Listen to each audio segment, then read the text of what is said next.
सभी को नमस्कार। तो थायराइड के बारे में हम बात करेंगे। मेरे काफ़ी पेशेंट्स आके मुझसे बोलते हैं कि हम इतने एमजी की दवाई ले रहे हैं और इतने सालों से ले रहे हैं, हमारा थायराइड अब बिल्कुल नॉर्मल है, पहले बहुत बढ़ा हुआ था तो हमने एलोपैथिक मेडिकेशंस ली हैं और अब बिल्कुल नॉर्मल हो गया है। पर हम डॉक्टर से पूछते हैं कि हमारी दवाइयाँ बंद कब होगी, तो डॉक्टर बोलते हैं कि ये आपको खाना पड़ेगा ज़िंदगी भर, और उससे कम भी वो डोज़ नहीं करते हैं और उतनी वो पूरे लाइफ टाइम लेने को कह देते हैं। तो यहाँ मैं किसी भी पैथी को ऑफेंड करने के लिए नहीं बोलूँगी, बट जो ट्रुथ है वो ट्रुथ है। और ये जो थायराइड डिसबैलेंस है वो फीमेल्स पे ज़्यादा देखा जाता है। खाली इसका बोला जाता है कि ये मेटाबॉलिक सिंड्रोम होता है, पर इससे भी आगे देखा जाए तो ये खाली मेटाबॉलिक सिंड्रोम ना होने के, सिर्फ मेटाबॉलिक सिंड्रोम नहीं है, उसके साथ साथ ये इमोशनल सप्रेशन के वजह से भी हो सकता है। सडन वेट गेन होना, इरिटेबिलिटी होना, एंजाइटी बढ़ जाना, स्लीप इश्यूज़ होना।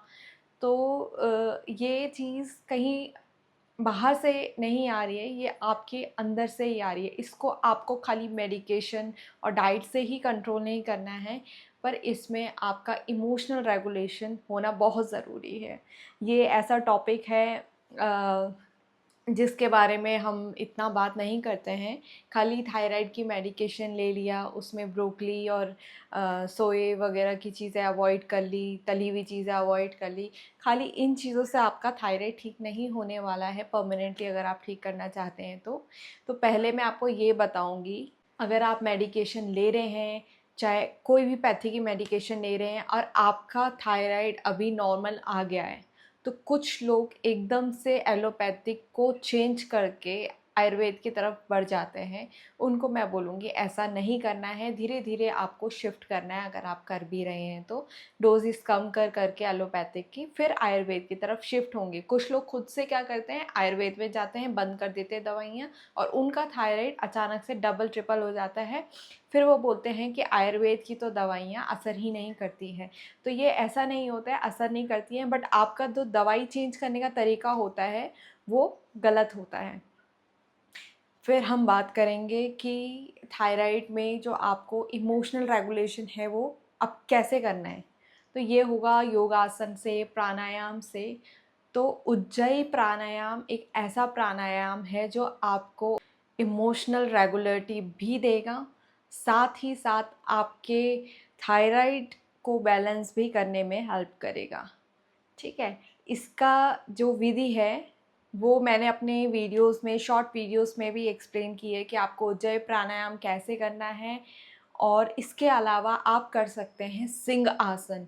ये भी इन जो आसनों में, इन जो प्राणायाम में, आसनों में आपका गले पे प्रेशर पड़ने के कारण वो बैलेंस भी होता है इंटरनली, और प्लस आपके और भी हेल्थ बेनिफिट्स इससे मिलते हैं। आपका कॉन्फिडेंस भी बूस्ट होता है, क्योंकि कहीं ना कहीं थायराइड को बोलते हैं हम कि ये इमोशनल जो सप्रेशन होता है उसके वजह से होता है। तो इन सब आसनों से साथ साथ आपका कॉन्फिडेंस लेवल भी बूस्ट होता है। तो ये इस तरीके से भी आपके थायराइड को बैलेंस करने में हेल्प करता है।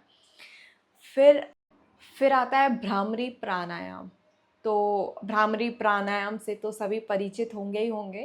तो ये प्राणायाम आपके स्ट्रेस लेवल को कम करने में बहुत हेल्प करता है। आपकी स्लीप इश्यूज़ इससे इम्प्रूव होती है, और आपका रिएक्टिवनेस इस चीज़ से कम होता है, आपका कंट्रोल लेवल इससे बहुत अच्छा हो जाता है। तो ये सब चीज़ें देखो थायराइड के लिए भी इम्पॉर्टेंट है, बट बाकी आजकल की फ़ास्ट पेस लाइफ में भी ज़रूरत होती है। बहुत लोग होते हैं कॉर्पोरेट में होते हैं और कहीं होते हैं, तो ये सब चीज़ों की उनको ज़रूरत रहती है। तो इन मेडिटेशन और प्राणायाम को कॉम्प्लीमेंट्री चीज़ लेके ना चलें, ये एक प्रायोरिटाइज वे में रखें। अपनी दवाइयों से आगे इन चीज़ों को रखेंगे तो आपकी हेल्थ बहुत जल्दी इम्प्रूव होगी।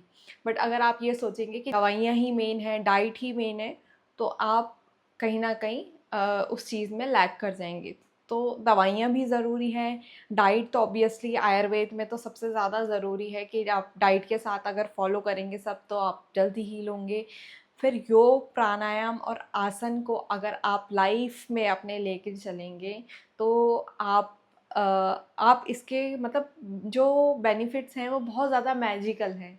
वो मैं आपको खाली इस वीडियो के माध्यम से पूरा समझा भी नहीं पाऊँगी, बट आप करके देखिए, विदिन 1 मंथ आपको अच्छे से खुद ही समझ में आ जाएगा कि अब हमारे लाइफ में क्या चेंजेस हमें लग रहे हैं। पर गिव अप नहीं करना है। कुछ लोग क्या होता है, मेडिटेशन करना और प्राणायाम आसन करना स्टार्ट करते हैं और वो रिज़ल्ट चाहते हैं 5-10 दिन में, और नहीं मिलता है तो वो छोड़ देते हैं। तो ये आपको नहीं करना है। जैसे आप सालों साल दवाइयाँ खाने के लिए तैयार हो जाते हैं, तो उसी तरीके से आपको योग, मेडिटेशन वगैरह में भी जाना है। तो आज मेरे मन में ऐसे ही आया कि मैं एक लॉन्ग वीडियो बनाऊं जिसमें सबको ये बताना है कि अपना एक्सपीरियंस से बताना है, नॉट किताबी लैंग्वेज में बताना है। अपने एक्सपीरियंस से मैं आपको बता रही हूँ कि जिन लोगों ने ये चीज़ें फॉलो की है उनमें अच्छे रिजल्ट देखने को मिले हैं, उनका कॉन्फिडेंस लेवल भी बहुत ज़्यादा बूस्ट होते हुए मैंने देखा है। तो इस चीज़ को फॉलो करिए। नेक्स्ट वीडियो में हम बात करेंगे प्रॉपर एक डिज़ीज़ के बारे में और उसके प्रिवेंशन, कंट्रोल, सब चीज़ के बारे में हम बात करेंगे। और इस चैनल पे बने रहिए, इस चैनल को आगे शेयर करिए, इस चैनल को अगर आपको अच्छा लगा इस चैनल को सब्सक्राइब करिए। धन्यवाद।